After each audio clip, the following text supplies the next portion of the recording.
एक समय की बात है। एक सुंदर गांव में एक किसान रहता था जिसका नाम मोहन था। मोहन न केवल अपने खेतों में मेहनत करने के लिए जाना जाता था, बल्कि उसकी ईमानदारी और सत्यनिष्ठा के लिए भी प्रसिद्ध था। मोहन का एक पड़ोसी था, रमेश, जो बहुत ही चालाक और धोखेबाज था। रमेश हमेशा अपने स्वार्थ के लिए दूसरों को धोखा देता था।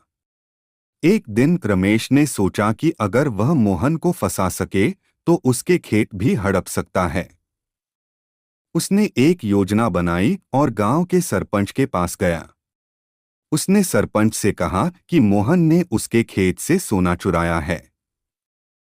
सरपंच ने दोनों को बुलाया और पूछा, क्या यह सच है, मोहन? मोहन ने साफ साफ कहा, नहीं सरपंच जी, मैंने कभी भी ऐसा नहीं किया। सरपंच ने तय किया कि सच्चाई का पता लगाने के लिए दोनों के खेतों की तलाशी ली जाएगी। रमेश ने अपने खेत में पहले से ही कुछ सोने के सिक्के छिपा दिए थे ताकि मोहन को फंसाया जा सके। तलाशी के दौरान सरपंच को रमेश के खेत में सोने के सिक्के मिले और उसने मोहन को दोषी ठहराया। मोहन को जेल में डाल दिया गया, लेकिन उसने हार नहीं मानी। मोहन ने ईश्वर से प्रार्थना की और सच्चाई की जीत की उम्मीद में रहा। कुछ दिनों बाद गांव में एक बहुत ही बुद्धिमान व्यक्ति आया। उसने गांव के लोगों से कहा कि वह सच्चाई और न्याय के बारे में बहुत कुछ जानता है और वह मोहन की सच्चाई का पता लगाने में मदद कर सकता है। उसने सरपंच से कहा, मुझे मोहन के खेतों की तलाशी लेने दीजिए।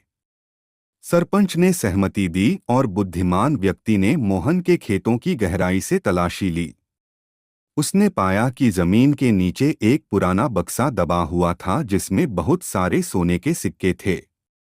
इस बक्से पर मोहन के पूर्वजों का नाम लिखा हुआ था।